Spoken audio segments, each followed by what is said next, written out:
율법이나 선지자를 폐하러 왔다는 오해를 받고 있구나라는 내용의 뉘앙스가 바로 담겨 있죠.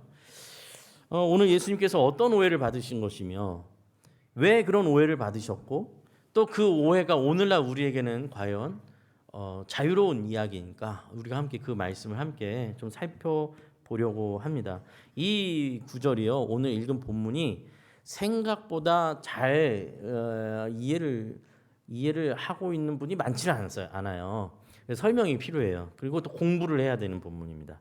제가 이제 그 공부를 하는 시간이라고 좀 각오를 해주시고 같이 설명을 좀 잘 들어주시면 좋겠어요. 그리고 이 예들이 오늘 이제 기본적인 이해가 다음 주부터 진행되는, 다음 주부터 이어서 말씀하시는 그 말씀들 속에서 계속해서 반복돼서 나오는 이야기인데 오늘의 가장 중요한 핵심적인 내용들을 좀 잘 따라와 주시면 좋겠다라고 생각됩니다. 먼저 뜻부터 알아야 되거든요. 의외로 말뜻부터 어려워요. 왜냐하면 예수님께서 이 17절 말씀에서 내가 율법이나 선지자를 폐하러 온 줄로 생각하지 말라라고 말씀하셨는데 여기서 율법이나 선지자가 뭘 말하는 걸까요? 이것부터가 어려워요. 저희가 오늘날엔 저희가 성경이라고 표현하면 구약과 신약이잖아요. 그렇죠? 구약과 신약을 통틀어서 성경이라고 말하지 않습니까? 그런데 예수님 당시에는, 예수님께서 이렇게 활동하고 계셨던 이 당시에는 신약 성경이 아직 없을 때죠. 그렇죠? 신약 성경이 쓰여진 건 예수님께서 메시아임을 알고 하나님의 아들이시고 구원자이심을 알게 되고 깨닫게 되면서부터 예수님을 기록하고 예수님의 말씀을 기록하니까 이제 신약 성경이 생겨나는 것이고, 지금은 이때는 아직 예수님께서 활동하고 계신 때고 아직은 신약 성경이 없을 때입니다. 자, 그런데 성경은 있죠. 구약 시대 때부터 내려왔던 하나님의 말씀들이 있어요. 그 말씀들을 지칭해서 뭐라고 말하냐면, 한마디로 말하면 율법과 선지자들이다라고 표현하는데, 조금 더 붙이자면 율법의 말씀들과 선지자들을 통해 기록된 말씀, 이렇게 표현하면 아마 조금 더 정확한 말씀이 될 거예요. 이걸 통칭해서 그 당시에는, 예수님 당시에는 율법과 선지자들이라고 말하면 구약의 하나님 말씀들이라고 표현할 수 있어요. 왜 그러냐라고 말하면 여기서 율법이라고 표현하고 지칭하고 있는 그 성경은 어디를 지칭하는 거냐면, 창세기부터 해서 출애굽기, 레위기, 민수기, 신명기 5권이 구약의 맨 앞에 나오는 5권이죠. 이 5권이 모세가 쓰고 기록하였다, 남겼다라고 해서 모세 오경이라고 부른단 말이에요. 그런데 창세기부터 해서 신명기까지의 말씀 중에서 이 말씀 전체의 핵심 가르침이 뭐냐라고 할 때 이스라엘 사람들은, 유대인들은 그것이 율법이라고 딱 생각했어요. 율법. 이제 레위기 말씀, 그리고 또 그 말씀을 다시 해석하고 풀어주는 신명기 말씀이, 그것이 이 모세 오경의 핵심이라고 생각했습니다. 모세 오경을 그래서 이제 가르침, 히브리어로는 가르침이라는 뜻으로 토라라고도 부릅니다. 그런데 그게 이제 확장돼요. 예를 들면 뭐라고 할 수 있을까요? 저희가 이 성경 본문에서, 성경책에서 하나님께서 하신 말씀을 따로 표시해 봅시다. 그러면 하나님께서 말씀하신 그 구절들을 이렇게 밑줄 칠 수가 있잖아요. 그렇지만 이 성경 전체가 하나님 말씀이라고도 부르죠. 이렇게 폭넓게 부르면요. 그렇죠? 그것처럼 토라라고 하는 것이 모세 오경을 지칭하는 것이기도 하면서도 구약 시대에 남겨졌던, 전에 내려오는 성경 전체를 그냥 토라라고도 부르기도 한다라는 겁니다. 이건 뭐 그렇게까지 깊이 아실 필요는 없는데 성경이 이제 그렇게 본다라는 겁니다. 그러면 토라가 기본적으로는 모세 오경을 가리키고 율법을 가리킨다면 뒤에 선지자들의 글은 뭐겠습니까? 그것은 선지자들이 와서 전한 말씀들을 지칭하는 거예요. 선지자들은 왜 왔는가? 선지자들은 누구를 이야기하죠? 우리가 대표적으로 구약 성경의 목록에 나오시는 분들이 있죠. 이사야, 예레미야, 하박국, 아모스, 많죠. 학계 선지자들이 와서 말씀을 했어요. 그러면 저희가 구약 성경 읽을 때 선지서를 읽으면 이사야 선지자가 주인공이고 예레미야 선지자가 주인공입니까? 아니죠. 이분들은 말을 전하러 온 사람들에 불과해요. 그렇죠? 그러니까 이분들의 전한 말들, 그 상황과 정황 속에서 이분들이 한 말들은 하나님의 말씀을 받아서 전하는 거예요. 그러니까 결국 선지자들의 글이라는 것은 결국 하나님의 말씀이죠. 그것도. 자, 그런데 여기서 정황이 생깁니다. 율법은 하나님께서 이스라엘 백성을 부르시고 구원하시고 출애굽시키신 다음에 이스라엘 백성들에게 주신 하나님의 법이에요. 그렇죠? 이 법대로 살면 이 법을 따라 이 법대로 따라가면 너에겐 복된 날들이 있을 것이고 이 법을 버리거나 무시하거나 이 법에서 반대로 가게 되면 너에겐 저주의 길로 걸어가게 되는 것이다라는 것이 율법의 기준이죠. 그런데 그 율법이 실제로 이스라엘이라는 나라가 세워졌을 때 그 율법을 기준으로 해서 이스라엘이 하나님의 말씀대로 살아가려고 했을 때 다윗과 솔로몬과 같이 그 시대가 정말 부흥하고 굉장히 영화스러운 시대를 살아갈 수 있었고 그 하나님의 말씀들 율법을 멀리하고 율법대로 살아가지 않았을 때 이스라엘은 침몰하기 시작한단 말이에요. 그때 누구를 보내냐면 선지자들을 보내시는 거죠. 그 선지자들이 하나님의 말씀을 전하는데 그 하나님의 말씀은 크게 두 가지입니다. 첫 번째는 여호와께로 돌아오라. 그죠? 너희가 자꾸만 하나님의 말씀으로부터 벗어나고 있다. 돌아오라. 돌아오라. 그런데 이스라엘 역사는 어떻게 되냐면 안 돌아와요. 안 돌아오고 점점 멀어지고 점점 침몰해 간단 말이죠. 그때 선지자들 통해서 하나님께서 한 가지 더 주신 말씀은 뭐냐면 너희를 구원하는 메시아를 보낼 것이다. 입니다. 약속이에요. 그렇죠? 그러니까 이 율법, 구약의 율법과 선지자들의 말씀은 이라는 것은 율법이라는 기준과 또한 하나님께서 이스라엘을 다시 구원하실 메시아를 보내주신다는 약속. 아주 단순하게 말하자면 물론 더 많은 내용들이 있지만 아주 단순하게 말씀드리자면 그렇게 말씀을 드릴 수 있는 거죠. 그러니까 예수님께서 표현하신 내가 율법이나 선지자를 폐하러 온 줄로 생각하지 말라라는 말씀은 조금 더 구체적으로 말씀 표현하자면 내가 구약 시대 때로부터 내려오는 하나님의 말씀들을 율법이나 선지자들의 말이나 예언들을 폐하러 온 것으로 생각하지 말아라. 나는 그것을 그렇게 착각하지 말아라. 이렇게 말씀하시는 거죠. 자, 그렇다면 당시 이스라엘의 유대인들은 이 내용이 뭐라고 했습니까? 이들이 생각하고 있었던 것은 율법이 이스라엘의 운명을 결정하는 거로 생각을 했어요. 왜냐하면 그들의 역사가 그렇게 흘러왔거든요. 그들이 이스라엘의 역사 속에서 율법을 멀리해서 이스라엘이 완전히 쫄딱 망하고 수백 년째 지금 피지배국으로 살고 있잖아요. 그래서 그 기간 동안에 구약 시대에는 등장하지 않는데 신약 성경에서 등장하는 인물들이 나오죠. 바리새인들이 그때 나와요. 왜냐하면 바리새인들이 누구냐면 우리가 율법을 어기고 율법을 잃어버려서 우리가 이 지경이 되었다. 우리는 다시 하나님 말씀으로 돌아가야 된다. 우리는 율법으로 돌아가야 된다. 그래서 율법을 연구하고 공부하고 그것을 정리하고 체계화해서 다시 이스라엘 백성들에게 가르치기에 애쓴 사람들, 그것을 주도한 사람들이 바리새인들이에요.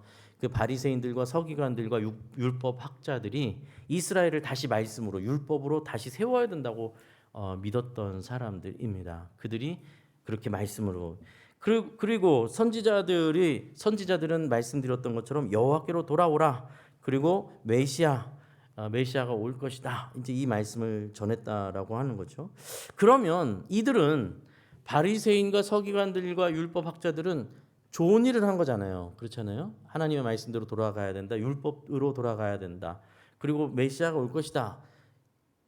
좋은 사람들인데 이상하게도 성경을 읽어보면 예수님은 오셔서 꼭 그들과 제일 많이 부딪히세요.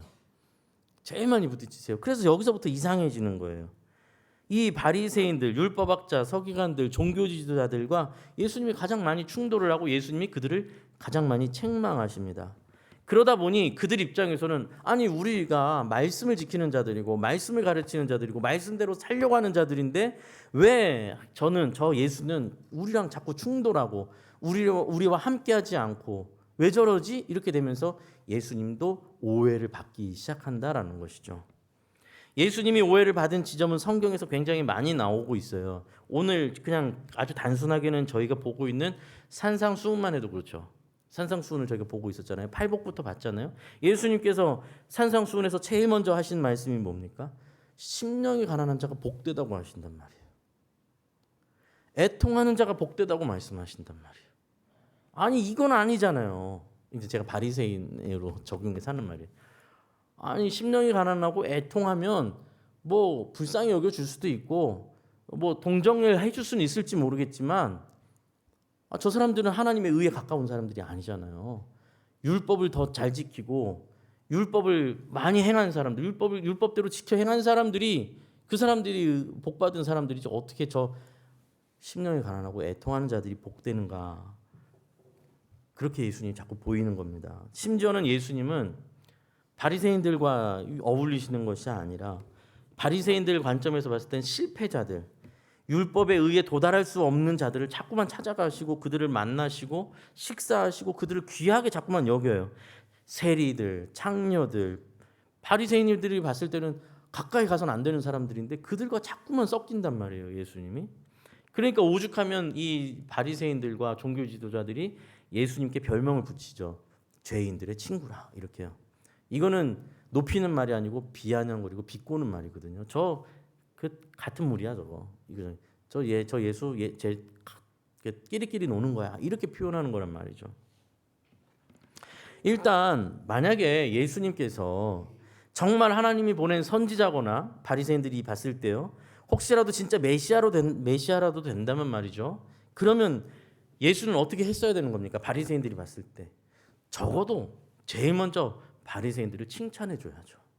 이 어려운 시대에 이스라엘이 그렇게 쫄딱 망하고 포로로 살고 있고 여전히 피지배국으로 있을 때 말씀으로 다시 돌이키기를 선포하고 말씀을 가르치고 말씀을 보존하려고 애썼던 바리새인들을 먼저 칭찬해 줘야 되는 게 맞는 거잖아요. 그런데 칭찬은커녕 인정도 안 해주고 자꾸만 부딪히고 너희가 잘못 이해했도다 계속 그렇게 부딪히니까 너무 힘든 거예요. 게다가 세리와 창녀 심지어는 기억나시죠? 가늠한 여인을 돌로 쳐 죽이려고 하는데 가늠한 여인을 돌로 쳐 죽여서 죄악이 이스라엘 땅에 더 번지지 않도록 이 간음에 이 음란한 힘이 이스라엘 땅에 번지지 않도록 돌로 쳐 죽여야 되는데 예수님이 갑자기 중간에 나와서 막아버리신단 말이에요. 그러니까 의심스러운 사람인 거지. 이 사람 이거 정신 제대로 된 거야? 이스라엘을 말아먹으려고 하는 사람 아니야 이거? 이렇게 되는 겁니다. 이게 이해되시죠? 그들이 보기에 예수는 구약의 율법과 선지자들의 예언과 정반대로 가는 사람으로 예수님 보이는 겁니다. 율법을 무효화하게 하려고 하고 율법을 폐해버리려고 하는 사람, 그래서 불순한 사람으로 보이는 겁니다. 이스라엘 백성들을 죄로 빠뜨릴 사람으로 예수님이 보이는 거예요. 그들 눈에는요. 자, 다시 이제 예수님의 말씀으로 돌아오겠습니다. 여러분 이제부터 잘 따라오셔야 됩니다. 여러분도 잘못하면 오해하실 지점들이 몇 군데가 있거든요. 뭐냐면 예수님께서 뭐라고 말씀하신다고요? 나는 율법을 폐하려는 것이 아니다라고 명확하게 선포하고 계세요. 그렇죠? 그리고 뭐라고 말씀하신다고요? 완전하게 하려 하신다라고 말씀하십니다. 예수님께서 뭐라고 말씀해요? 나는 너희들이 바리새인들과 그들이죠. 오해하고 있는 자들이죠. 너희들이 오해하고 있는 것처럼 내가 율법을 무의미하거나 율법이 잘못됐다고 말하는 게 아니다라고 말씀하시는 거예요. 여러분 잘 이해하셔야 됩니다. 예수님께서 완전하게 하셨다, 완전하게 하려 오셨다라고 표현을 하시니까 사람들 중에는요, 이 말씀을 오해하는 사람들이 있습니다. 아, 예수님께서 완전케 하시려고 하셨으니 구약의 율법에 뭐가 문제가 있긴 있었구나. 그 문제가 있었던 것을 예수님이 바로 잡으시려고 하는 거구나. 이렇게 오해하시면 안 된다는 거예요. 하나님의 말씀이 잘못된 게 있을까요? 없죠. 하나님의 율법이 잘못될 리가 없습니다. 율법은 그대로 지켜져야 되는 것이고 율법 자체는 틀린 것이 아닙니다. 네, 이걸 오해하시면 안 돼요. 제가 심지어는 이런 설명을 많이 여러 번 들었거든요. 구약은 율법의 시대고 신약은 은혜의 시대다. 아니, 그렇게 얘기하면 안 돼요. 네, 그걸 그렇게 구분 지으면 안 되는 거예요. 네, 계속해서 좀 설명을 해보겠습니다. 예수님이 뭐라고 말씀하신다고요? 구약의 말씀, 율법, 예언의 약속들이 잘못됐다거나 틀어졌기 때문에 내가 바로잡으러 왔다라고 말씀하시는 것이 절대로 아니다. 예수님께서 하시는 말씀은 뭐라고요? 그러면 나는 너희가 그렇게 말하고 있는 율법, 구약의 하나님의 말씀, 그 율법을 그대로 다 받고 그 말씀을 지키는 것을 옳다고 이야기하는 것이다 라는 거예요. 이 말씀은요. 그걸 전제하고 있잖아요. 율법을 옳다고 전제하고 계세요. 다만 이렇게 끝나는 게 아니라 예수님께서 뭐라고 뒤에다 붙이고 계십니까? 그러나 완전하게 하려고 왔다라고 말씀합니다. 여기서 이제 설명이 필요하고 여기서 여러분이 잘 이해하셔야 됩니다. 율법이 잘못된 것이 아니고 율법이 흠이 있거나 율법이 망가진 것이 아니고 예수님께서 율법을 완성하려고 오신 거예요. 예를 들자면 5층짜리 건물을 짓습니다. 설계도면대로 1층, 2층, 3층, 4층 정확하게 잘 지었어요. 문제 없습니다. 흠 없습니다. 근데 아직 5층에 옥상을 뚜껑을 덮지 않았어요. 아직 완성되지 않은 겁니다. 그렇죠? 이것이 잘못된 건물이 아니라 완성돼 가고 있는 거예요. 그렇죠? 그래서 예수님께서 하신 말씀은 1층, 2층, 3층 다 허물어야 돼. 내가 건물 새로 지을 거야. 이렇게 말씀하시는 게 아니고 1층, 2층, 3층, 4층 율법은 그대로 유효해. 그런데 이 유효한 율법이 나로 인해서 완성될 거야. 이 말씀이에요. 네, 어렵지 않죠? 네. 근데 어려워요. 어렵지 않은데 지금 잘 따라오고 계신 것 같아요. 그러니까 예수님께서 말씀하시는 게 18절 19절 말씀이 좀 쉽게 이해되죠. 18절 19절 말씀 함께 읽어볼까요? 시작. 진실로 너희에게 이르노니 천지가 없어지기 전에는 율법의 1.1획도 결코 없어지지 아니하고 다 이루리라. 그러므로 누구든지 이 계명 중에 지극히 작은 것 하나라도 버리고 또 그같이 사람을 가르치는 자는 천국에서 지극히 작다 일컬음을 받을 것이요 누구든지 이를 행하며 가르치는 자는 천국에서 크다 일컬음을 받으리라. 아멘. 율법과 계명은 무시당해서는 안 된다는 겁니다. 예수님은 율법을 완성시키는 분입니다. 생각해 보면 율법이 뭐라고 있습니까? 이스라엘 백성들과 온 인류 인간이 살아가야 되는 어떤 기준과 방법이고, 그리고 예언자들은 뭘 하나님께서 말씀하셨습니까? 여호와께로 돌아오라. 또한 또 뭐가 있었습니까? 메시아를 통해서 너희를 구원한다라는 예언의 말씀이 있었잖아요. 예수님께서 그 예언에 이루어지도록 오신 거잖아요. 그 약속이 성취되는 과정에 있는 거죠, 예수님께서. 자, 그럼 여기까지 여러분 잘 이해해 오신 것으로 믿고 계속 한번 진도를 나가 볼게요. 예수님께서 완성시키셨다라는 율법은 도대체 무엇인가요? 예수님께서 무슨 율법을 완성시킨 겁니까? 예수님께서 완성시키셨다는 건 무슨 뜻일까요? 이걸 잘 이해해야 되는 겁니다. 예수님께서 뭘 완성시키신 겁니까? 구약의 하나님의 말씀, 하나님의 법도 율법, 그 하나님의 뜻이 완성으로서 예수님이 이 땅에 오셨다. 이걸 믿는 게 기독교거든요. 그렇죠? 여러분 예수님께서 율법을 어기신 적이 있을까요? 없을까요? 없습니다. 그렇죠? 예수님께서 율법을 다 지켜 행하셨을까요? 지켜 행하지 않으셨을까요? 지켜 행하셨죠. 예수님께서 율법을 어기시거나 율법을 무시하지 않으셨다는 건 여기서 말씀에서도 바로 나오고 있죠. 자, 이 말씀을 생각해 보세요. 예수님은 율법을 다 지키셨습니다. 그런데 예수님 말고 다른 모든 인류의 사람들 중에서 하나님의 율법을 완전히 충족시키게 지킨 사람이 역사 속에 있었을까요? 없었을까요? 있으면 정말 저희한테 굉장히 큰 낙심되는 소식이에요. 왜 그럴까요? 누군가 율법의 의를 다 이루는 사람이 생겨버리면 그럼 우리도 그렇게 해야 되잖아요. 이제 그렇지 않으면 답이 없죠. 왜냐하면 누군가 사람의 힘과 능력으로 자기의 열심으로 자기의 의로 율법을 만약에 다 채워버렸다. 율법에 요구하는 바를 다 채웠다. 그러면 인간의 능력으로 채울 수 있는 게 되잖아요. 그럼 우리도 다 채워야 돼요. 방법이 없어요. 그 사람이 기준이 될 거 아니에요.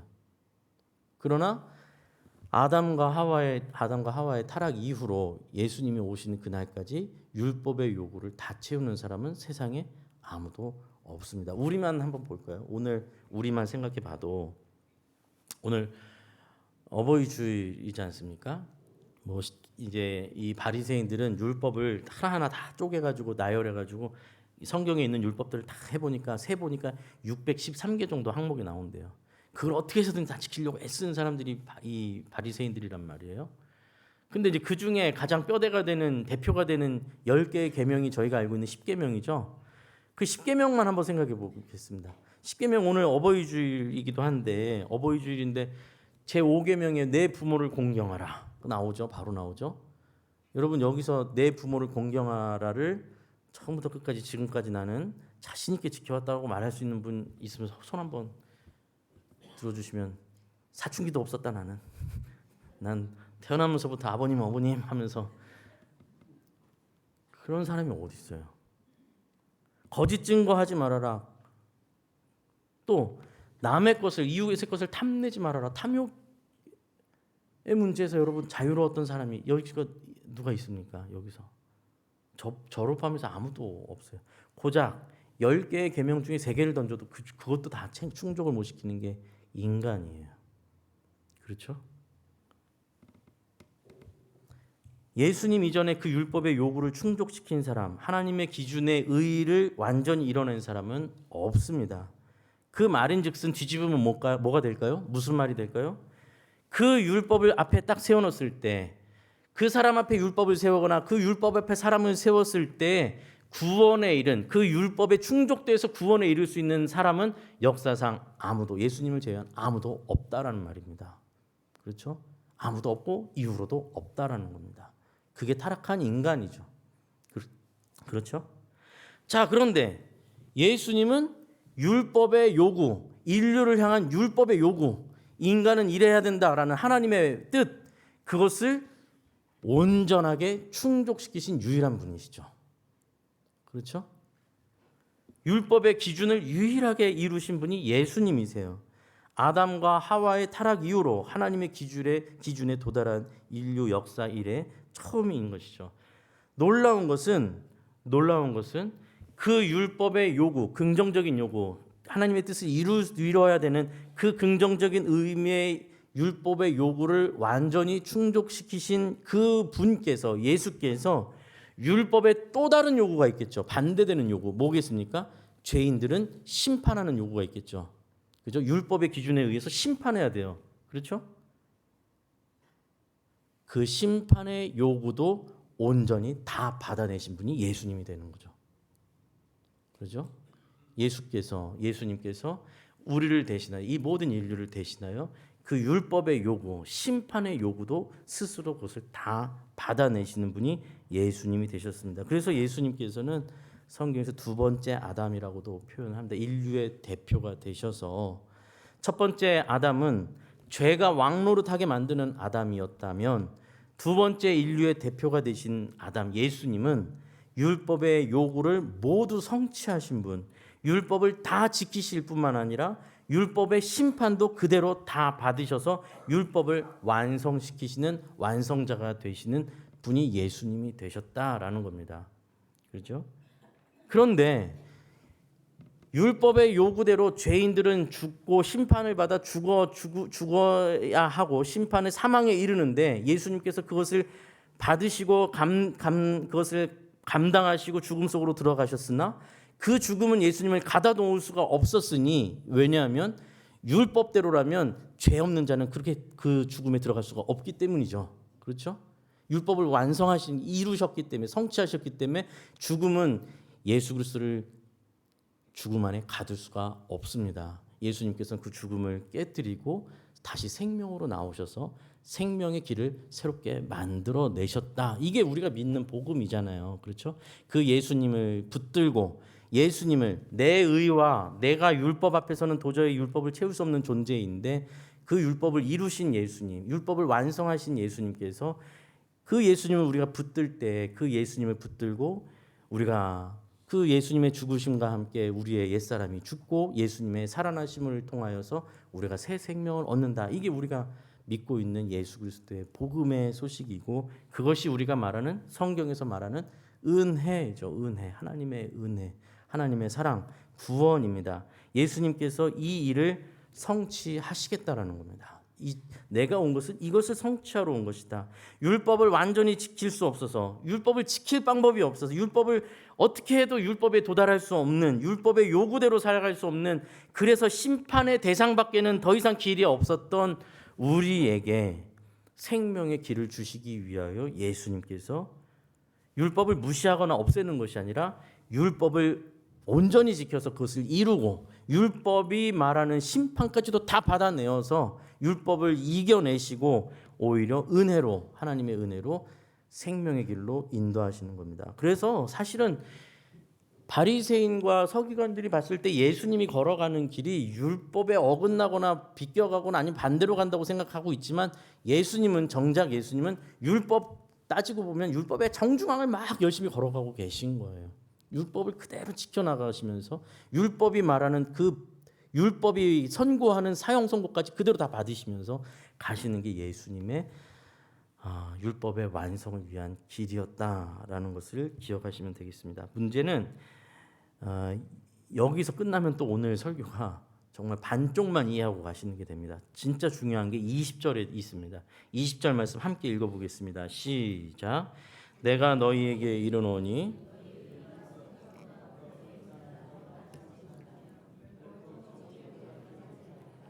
아멘. 이거 보세요, 목사님. 이거 보세요, 목사님.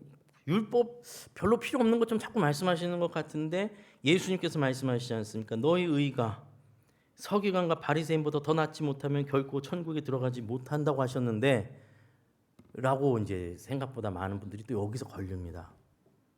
서기관과 바리새인의 의보다 더 나아야 된다고 하면 예수님께서 하신 이 말씀은 자, 그러니까 너희 서기관과 바리새인들은 율법을 613개나 구분해서 지켰으니 그 중에 내가 봤을 때 한 400개 이상은 지키고 있으니 너희는 500개 이상은 지켜야 천국에 간다. 그렇지 못하면 결단코 천국에 못 간다. 이 말씀이겠습니까?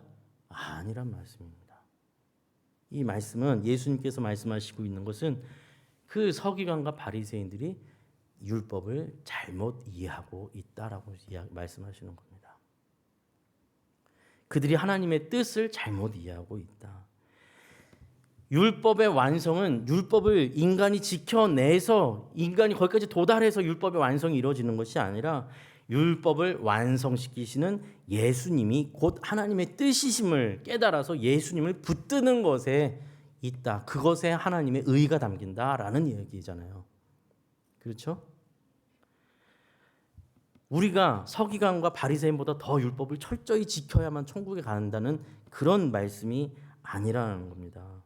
그들의 이해, 그들이 생각하고 있는 율법의 한계를 넘어서서 율법을 기준으로 구원을 받고 율법을 기준으로 신앙생활을 해야 된다라는 그 기준을 넘어서 하나님의 은혜의 요구를 완성하시는 그 의를 가지지 않으면 결단코 천국에 갈 수 없다라는 겁니다. 제가 진짜 정말 고심하면서 밤이 거의 새도록 이걸 고민하면서 어떻게 쉽게 설명을 드려야 되나 고민하면서 이렇게 말씀을 드리지만 제가 이걸 설명을 해도요. 은혜를 은혜로 아는 분들한테는 너무 당연한 말씀 아니야? 너무나 선명한 말씀으로 들리는데 제가 경험상 은혜를 은혜로 알지 못하는 분들은 여전히 어디선가 이상하고 어색해요. 이 말이. 어색합니다. 알쏭달쏭한 말씀이 됩니다. 아직 시간이 필요하다는 거죠. 꼭 저한테 이제 이렇게 조용히 저한테 물으시는 분들이 뭐 청년들부터 시작해서 항상 끊이지 않았습니다. 좋은 말씀이긴 한데 그래도 율법은 필요한 거잖아요. 그래도 율법은 필요한 거잖아요. 목사님 얘기대로라면 좀 율법이 너무 약해지는 거 아닙니까? 너무 이 하나 예수님만 이렇게 강조하시면 율법은 소용없는 것처럼 느껴지는데 자꾸 그렇게 보입니다. 이렇게 말씀하시면 아직은 조금 더 설명이 필요하겠죠. 제가 더 설명을 잘해야 되는 이야기겠고요. 서기관과 바리새인이 이해하는 의, 하나님의 그 뜻에 머물러 그렇게 이해하고 있는 뜻에 머무르면 여러분 하나님은 끝까지 공포의 하나님으로 끝납니다. 율법을 앞에 세워놓고 저울을 들고 우리를 저울 위에 올려놓고 율법의 기준에 저울에 올려놓고 얼마나 너는 율법에 합당한가 그것으로 우리가 하나님의 뜻에 합한가 아닌가가 결정되는 존재라고 여러분 믿으시면 바리새인의 믿음이 되는 거예요.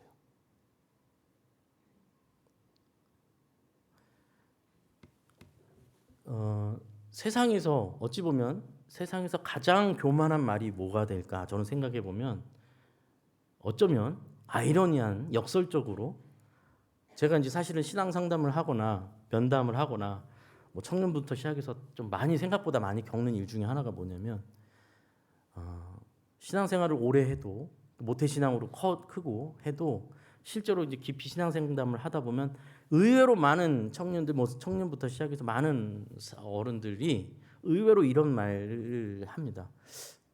내가 구원 받을 수 있을지 잘 모르겠습니다. 내 죄가 너무 큰데 내가 아직도 이렇게 모자란데 내가 아직도 이렇게 부족한데 어떻게 내가 천국을 간다고 잘 모르겠습니다. 이 말은 한편으로 맞을 수 있는 말이거든요. 왜냐하면 구원은 하나님 손에 있기 때문에. 그런데 그게 아니라 나는 내 행위와 내 지금 모양을 보니까 나는 천국 가긴 힘들 것 같다라고 의외로 말을 많이 하는데 말 많이 해요. 그런데 여러분 이 말은 자칫 잘못하면 어떤 교만한 말이 되는 거냐면 내 죄가 너무 커서 저 십자가로는 감당이 안 됩니다가 돼버려요. 내 죄가 얼마나 큰지 저 예수 그리스도의 죽으심으로는 이것을 극복할 방법이 없습니다가 되면 안 되지 않습니까? 그렇잖아요. 물론 반대 지점도 있습니다. 정반대 지점. 또 완전히 교만의 끝이 있죠. 뭐가 될까요? 교만이 아니라 이건 방종의 끝이죠. 뭐가 될까요? 예수님이 다 해결해 주시니까 나는 이제부터 자유야. 이것도 완전 교만이죠. 이건 방종의 끝으로 가는 것이죠. 우리가 믿는 신앙은 이쪽 끝도 아니고 저쪽 끝도 아니에요. 혼돈하시면 안 됩니다. 예수 그리스도의 십자가를 바라볼 때, 예수 그리스도의 피 흘리심을 바라볼 때, 예수 그리스도의 죽으심을 바라볼 때 어찌 우리가 그저 웃으면서 감사하다고만 말할 수 있겠습니까? 말이 안 되는 얘기잖아요.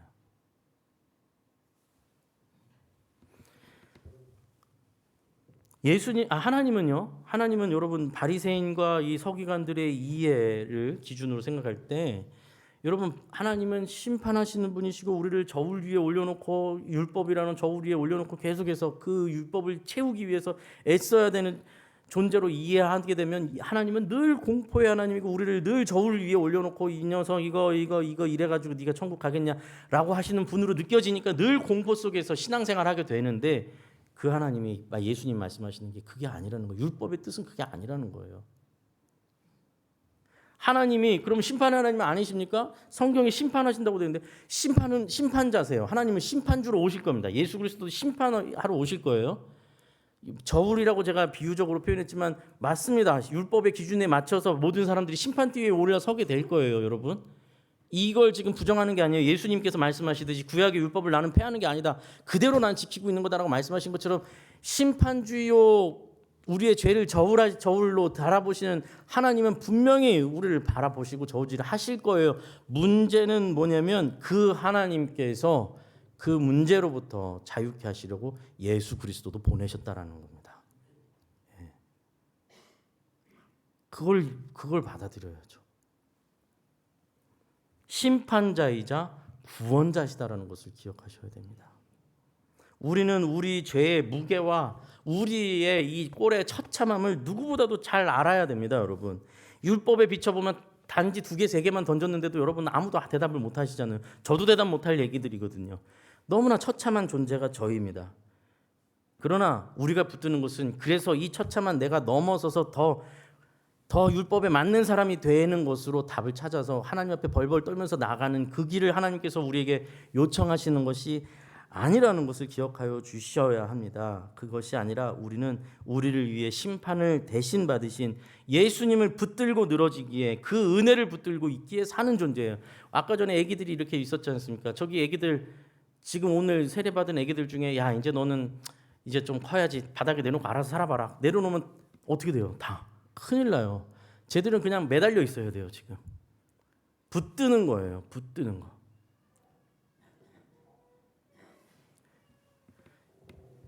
공포의 신앙이 아니라 은혜의 신앙을 여러분 가지셔야 됩니다.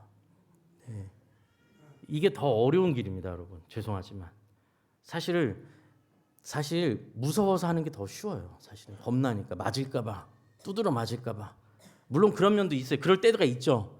신앙의 과정 속에서는 저도 처음 예수님 막 믿을 때는 아마도 지옥 가기 무서워가지고 저 지옥 가기 두려워서 믿는 신앙으로 시작했죠. 그게 잘못됐다는 게 아닙니다. 그게 지금 계속해서 반복해서 말씀드리는데 잘못된 건 아닌데 거기서 머무르시면 안 돼요. 두려워서 무서워서 율법의 기준에 나를 세워봐서 그것 때문에 내가 이 신앙생활 열심히 하시면 늘 회초리 들고 매를 들고 있는 하나님 앞에 사는 사람인 거예요. 예수님 그렇지 않다라는 겁니다.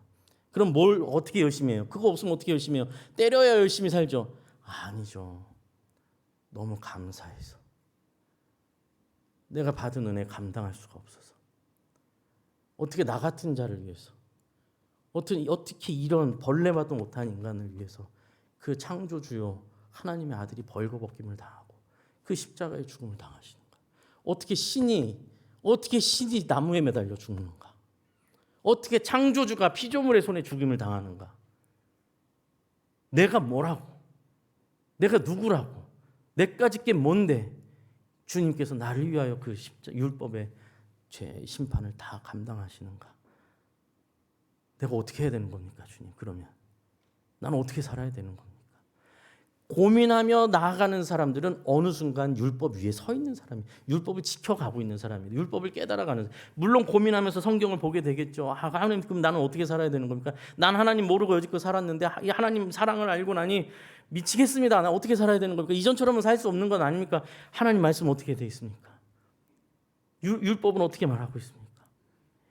그렇게 사랑에 반응하여 내 삶이 율법을 향하도록, 율법의 완성을 이뤄가도록 주님께서 우리를 이끌고 계신 겁니다. 그게 성화예요, 여러분. 착각하시면 안 돼요. 그렇게 예수님을 붙드는 것. 또 넘어지죠. 여러분, 그래서 뭐 그렇게 각오하셔가지고 어디 한번 각오한 만큼 10가지 각오했으면 10가지 다 지켜지십니까? 10가지 각오한 거 10년 지나도 두세 가지나 제대로 하면 다행일 확률이 높아요. 그러나 어떻게 하죠? 넘어지지만 일어서서 또 계속 그 방향으로 계속 또 나가고 또 나가고 또 나가고. 왜요? 무서워서. 물론 무서운 마음도 없으면 안 돼요. 여러분, 경외하는 마음 속에는 무서운 마음도 있습니다. 그러나 우리를 움직이는 힘은 무서워서가 아니라 감사와 은혜로, 죄송한 마음과 감당할 수 없는 감격으로, 이 땅에서 내가 이렇게 살아서는 안 되겠구나, 하나님 사랑이 너무 크구나, 내가 감당할 수가 없구나.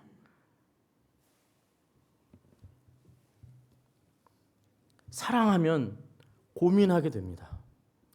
사랑하는 사람을 위해서 뭘 내가 더 해야 될까 생각하게 됩니다. 그렇잖아요. 그렇죠?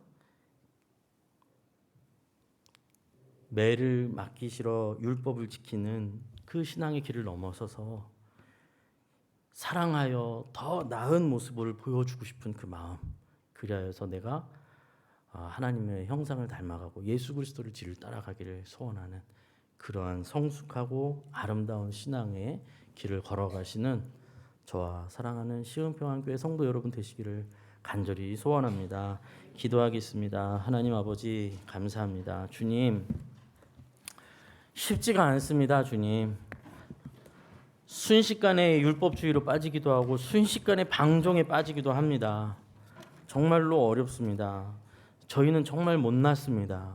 흔들립니다. 넘어집니다. 그러나 주님, 공포에 의해서 살지는 않게 해주십시오. 주님 사랑에 감격하여 움직이게 해주시고 예수님을 바라보고 걷게 해주십시오. 십자가를 바라보고 걷게 해주십시오. 율법을 완성하신 주님을 붙들게 하여 주시옵소서. 그리하여 정말로 사랑의 힘으로 우리가 변화되어지고 사랑으로 말미암아 예수 그리스도를 닮아가는 저희 인생 되게 하여 주시옵소서. 이제는 우리 주 예수 그리스도의 은혜와 하나님의 무한하신 측량할 수 없는 크신 그 사랑과 성령님의 보호하시고 인도하시고 교통하심이 이 자리에 나와 주의 말씀 앞에 서며 주의 말씀에 감동하고 그 말씀을 사랑하여 내 삶 속에 치열하게 내 죄성과 나의 연약함과 부딪혀 싸워 이기며 나가며 하나님을 바라보고 주님을 사랑한다 고백하기를 소원하는 여기 있는 모든 하나님의 백성들 자녀들 머리 위에 삶의 터전 위에 이제부터 영원까지 함께해 주시기를 간절히 축원하옵나이다. 아멘.